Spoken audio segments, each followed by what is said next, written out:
Welcome to There Is No Clash.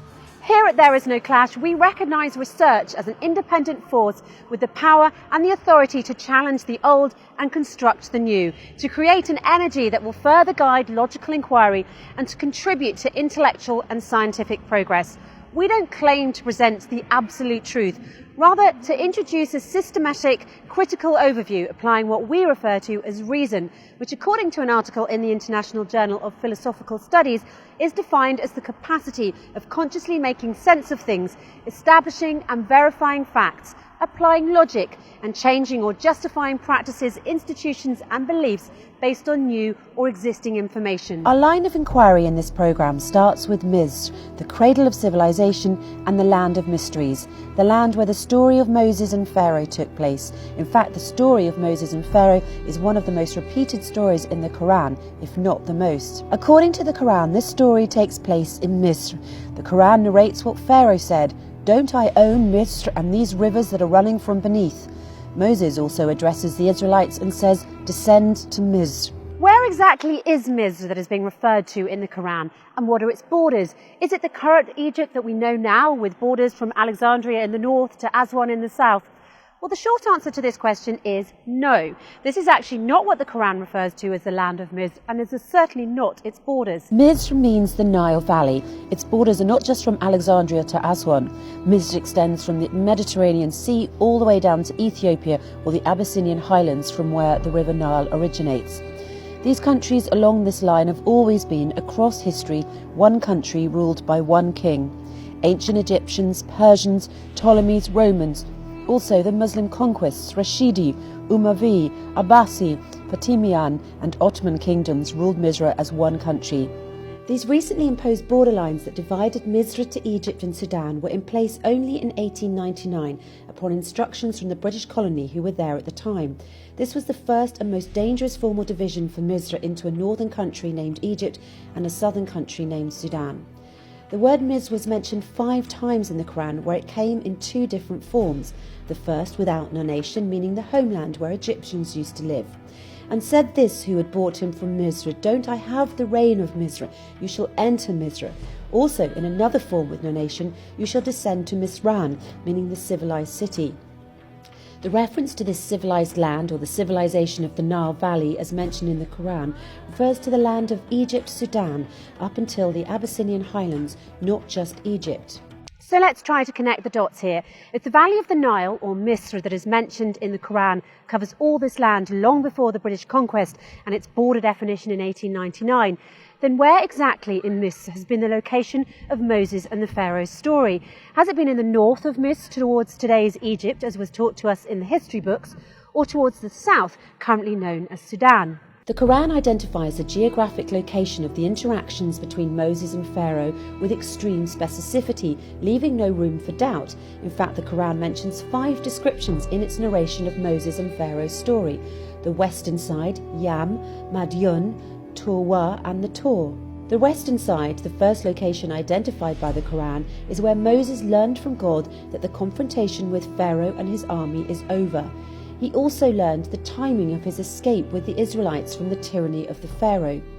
This specific location is identified as the western side of Mecca because God said to Prophet Muhammad, "And you weren't, O Muhammad, by the western side as we handled the situation with Moses, and you weren't one of the witnesses."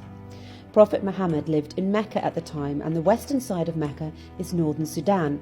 If anything, this tells us that the story of Moses and Pharaoh took place in what we now know as northern Sudan, or to be precise, in the southern part of Misr before the 1899 borders. By the way, it's worth noting here that back then there was not the land that is now called North Sudan. It was known as the Nubian Kingdom of Kush. Hence you can confidently say that Misr was in Egypt, Lower Misr, in addition to Kush, Upper Misr, until now the Abyssinian highlands. Kush was the home of people of dark skin called the Kushites, who built a strong civilization economically, politically and spiritually. In fact, the people of Kush built around 300 pyramids compared to the 60 pyramids built in Lower Misr, Egypt. There were always disputes between Upper and Lower Misr about who would rule Misr as a whole, and indeed the Nubian Kush or Upper Misr succeeded sometimes in ruling Misr as a whole. Eventually, the Lower Miz, Egypt, succeeded afterwards to control the reign of Miz as a whole, and since the story of Moses and the Pharaoh took place in the current north of Sudan, or in a more accurate description, at the southern part of Miz before the border division took place in 1899. This then means that the story of Moses and the Pharaoh took place in the land of Cush, or in the Upper Miz region, and that the Pharaoh that was referred to in the Quran is a proper noun for one of the kings of Cush, or Upper Miz, that is currently north of Sudan, and not Ramses II, the king of Lower Miz, Egypt, as narrated in some history books. In the Quran, Pharaoh says, "Aren't I the ruler of Miz, and these rivers are running beneath me, can't you see?" If we refer here to Egypt, Lower Miz, as we know it today, it is only one river, the Nile. Nevertheless, the Quran is referring to Upper Miz, which has many rivers. This again implies that the story of Moses and Pharaoh took place in Upper Miz or northern Sudan. The river Al-Yam, the second location mentioned in Moses and Pharaoh's story, refers to where Pharaoh sunk with his army. Another reference to Al-Yam is where Moses' mother sent him afloat in a basket when God ordered her to do so to save him from the soldiers of the Pharaoh. At the beginning of Surat Taha, God says to Moses' mother, "And put him in the coffin and throw him in Al-Yam," referring her to the river. In the same chapter, towards the end of the story of Moses and Pharaoh, God says, "And the Pharaoh and his soldiers followed them, and they've seen from Al-Yam what they've seen." So while we agree that Moses at the beginning of the story was thrown in Al-Yam and the Pharaoh at the end of the story sunk in Al-Yam, we associate two meanings to Al-Yam.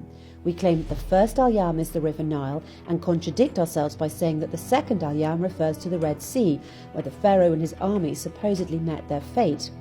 Wrong.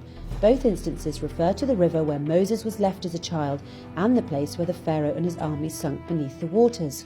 It's clear that Al-Yam in the Quran refers to the same location, which is the River Nile, specifically the part of the Nile in northern Sudan. In fact, the word yam linguistically means water as a source of life and food, and it was used to refer to the Nile Valley in this region, starting from the 4th cataract to the 6th cataract. This area, Yam, is one of the most fertile areas in the Nile Valley and is now called Shendi Branch, where the Nile starts to become wider and with lower fertile banks. Obviously, you're beginning to question here, what about the verses in Quran that explain Moses crossing the sea and the fatal ending of Pharaoh and his army beneath the waters? The Quran says, "And as we parted the sea, and we rescued you and sunk Pharaoh and his followers while you were wandering." Let's address this. The Quran was revealed in Lesson Arabic, so they understand. Arabs use the word bahra for sea, or for any large body of water, like oceans, seas, rivers, lakes, etc. For example, in Surat Al-Furqan, "And he who combined water from both seas, one is fresh and drinkable, and the other is salty and not drinkable, and made between them isthmus and carved rocks."